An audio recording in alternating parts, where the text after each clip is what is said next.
Good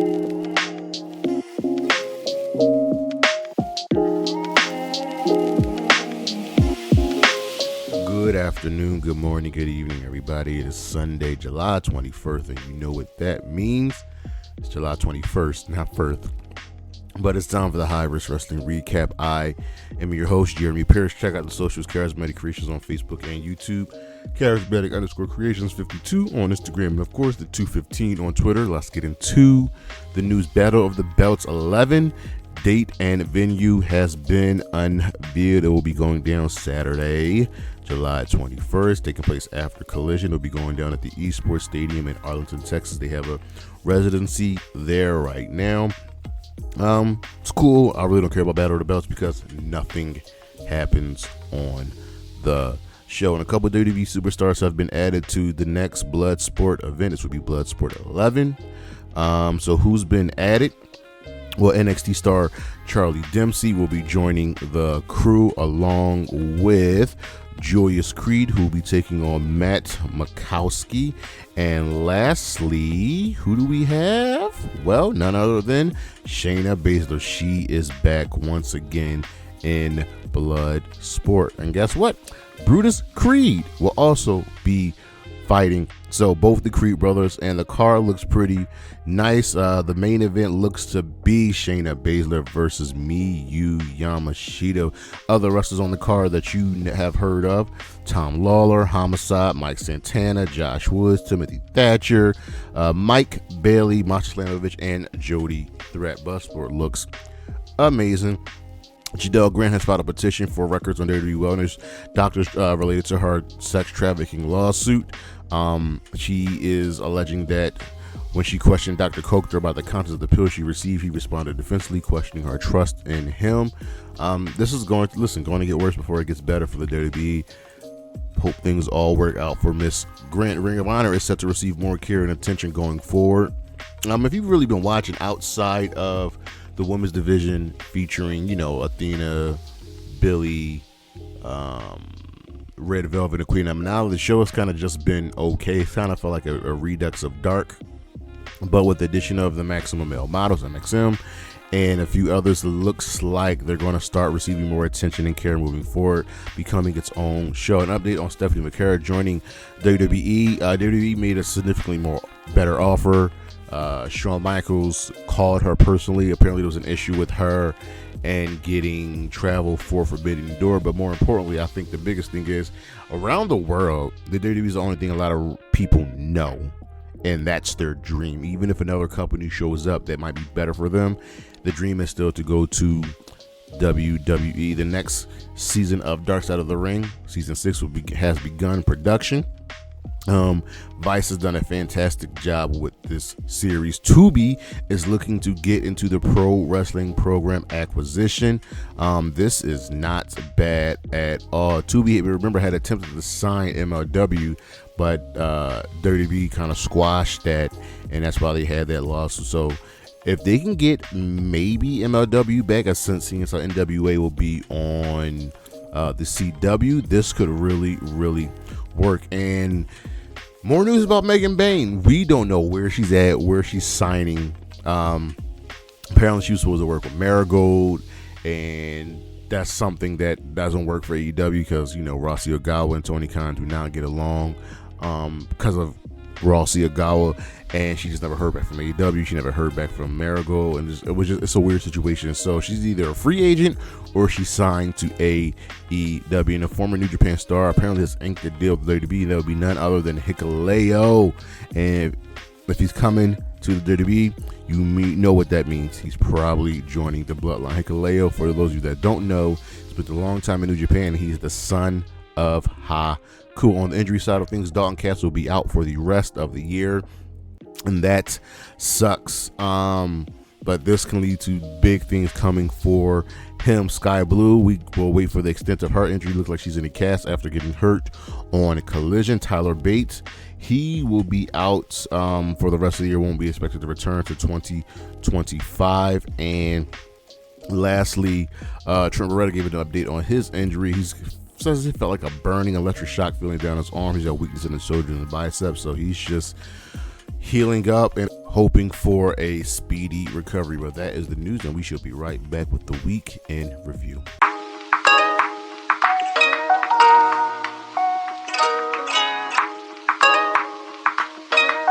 So, Monday Night Raw, Mommy is back. We open up with Rhea coming to the ring, saying she will deal with the Dom, but ultimately she will get her championship back and she will end Liv's revenge tour. Liv is like, listen, I'm not the same as before, and remember, you deserve this. You earned this. You put me out with no remorse and no regard, and you think you're the good guy here. You're not, and she will continue to take everything from Rhea. I like this version of Liv. Sheamus beat Bronson Reed, and then Pete Dunne stopped Bronson Reed from attacking after the match, and then attacked Sheamus. And then that gave an opening for Bronson Reed to hit Sheamus with a tsunami. Zelina Vega's interviewed. She says she doesn't care about Reed's return and will get another shot at the Women's Championship. Sonya, Shayna, and Zoe mock her, and then Sonya ended up defeating Zelina Vega. Katana and Kaden made the save after the match. Don wanted to know why Priest didn't tell him the truth, and Priest was like, I helped you. I tried helping you, and you kept lying. This is all on you. And Jay wants to holler at Rhea, and Dom sticks up for his women, and we get a match between them two later. Even Chad Gable tells Adam Pearce that he'll deal with Bo Dallas himself. Gunther talks down to Damian Priest, who calls him street trash and poor and this, that, and the third, and he becomes all high and mighty. And Priest is like, listen, I'm going to end you at SummerSlam. You don't get to do this. Priest ended up beating Braun Strowman, and then Gunther tried to attack Priest but failed. Braun Breaker wants to know why Io got a title shot and not him. Pierce says, well, stop getting other people's matches. Alpha Academy tells Chad Gable that they'll team with Woods and not him to take on the Final Testament. Shayna Baszler and Zoe Stark defeated Katana, Chance, and Kate Carter. Dominic Mysterio tries to win over Rhea once again, and she, fails. Drew won't apologize to the refs, and now he's still suspended, and Seth stops him from losing it and attacking Pierce and the referees. Eric Rowan's tape, this tape was given to Pat McAfee on his show, and essentially it was like, who cares about Eric Rowan? He lost both of his brothers. Remember, Brody and Bray passed away, and who cares about him? He's just Rowan, and Uncle Howdy gave him hope, and that's why he's with the Wyatt Six. I like what they're doing here is that we're acknowledging that the Y6 are people in mass. So I'm sure we'll get a tape from Dexter, get a tape from Nikki, and a tape from Joe Gacy as well. Jade ended up defeating Dom. Rhea gave him a little smile. Liv tried to help but failed once Rhea showed. Chad Gable and the Creeds beat up Bo Dallas, who just laughed off the beating, and then the Wyatts arrived to scare them off. In the main event, Sami Zayn versus Ilya Dragunov ended in the DQ. So there's no new champion after Braun Breaker came and got involved. Raw gets a fist. There was nothing special. Kind of in a holding pattern until we get ready to ramp up for SummerSlam. On Dynamite, this was the go-home show for Blood and Guts. This show gets a thumbs up. It was absolutely fantastic, and we open up with a 1-hour banger between MJF and Will Ospreay, as MJF ends up defeating Will Ospreay to win the International Championship. This was absolutely fantastic. I love that AEW just gives us matches like this on TV. The Acclaimed will join Team AEW for Blood and Guts. Minoru Suzuki interrupts TV time to challenge Chris Jericho for the FTW Championship next week at Blood and Guts. The Elite will keep the power and get the gold, and they're like, we got a Hangman, but you gotta get the world title. Mercedes Moné thanks them for banning Britt from her match, and Okada has the hots for Mercedes. She retains against Nyla Rose, and Britt pulls a sting, and security keeps them apart. Jack Perry doesn't care about Cutler either and beats him up, and he tells Darby Allin to come for him tonight. Mariah May explains herself and says essentially, this was good. This was the plan all along, but why wait until later? I'm going to put Toni Storm down like an old dog, a dead horse, and she's going to do it at Wembley in front of 70 to 80,000 people. This was always the plan, and Toni messed up. In the main event, Swerve versus Okada ended in a DQ after the Elite attack. Darby pulled the Sting coming down from the rafters, and they brawl with the Elites. This was good. This was a nice brawl and go home show for Blood and Guts. Over on Impact, this was the Slammiversary go home show. This show gets a fist. The Rascals reformed Zach, Wesley, and Trey Miguel ended up defeating the No Quarter Catch Crew. They then had a treehouse segment acknowledging Wesley's name change. Zaya Brookside defeated Alicia Elwood. Santana is coming for JDC after costing him a world title shot. Speedball loses the Secret Service Gauntlet, but still ends up getting a title match. The Hardys beat the System by DQ if the JDC gets involved, and then JDC ended up defeating Santana by DQ after Santana hit him with a chair. Everyone signs in the main event segment signed the world title contract. First Class interrupted said, listen, y'all can be fighting for the title, but I'm the main event. PCO appeared from under the ring, attack First Class. Everyone fights, and standing tall, it's the one you got to believe in. That'll be Joe Hendry. Our Slammiversary results from the pre-show countdown: Tasha Steelz defeated Fabi Apache and Giselle Shaw and Zaya Brookside. So I got that one wrong. Kushida beat Rich Swann. Rich Swann replaced Jonathan Gresham. Alicia Edwards and Masha Slamovich retained the Knockouts Tag Team Championships against Spitfire, and Eric Young defeated the returning Alexander Hammerstone. On the main card, Matt Hardy defeated JDC.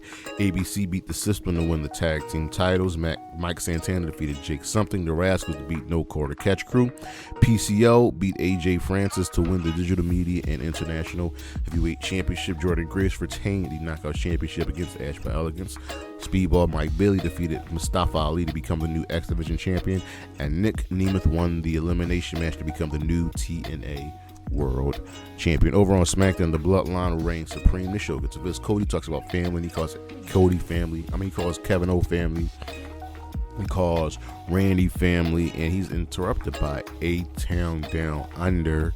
And Cody fights them off, and he wants a match against them. And Aldis is like, listen, you got to find a partner.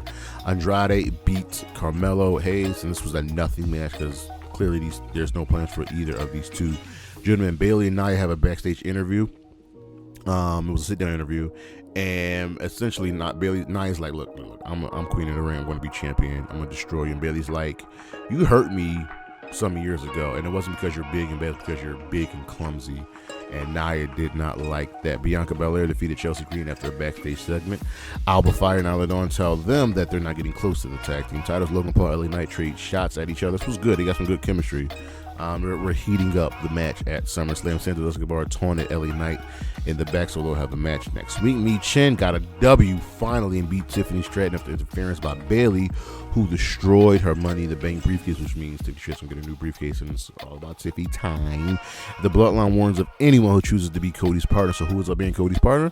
Someone that already has beef with the Bloodline. It'll be Kevin Owens, and he and Cody end up defeating A-Town Down Under. I kind of thought maybe Austin Theory would offer his services, but we'll see what happens here. And then the Bloodline laid everybody out and puts Cody through the announce table on Rampage. This was just a whatever show.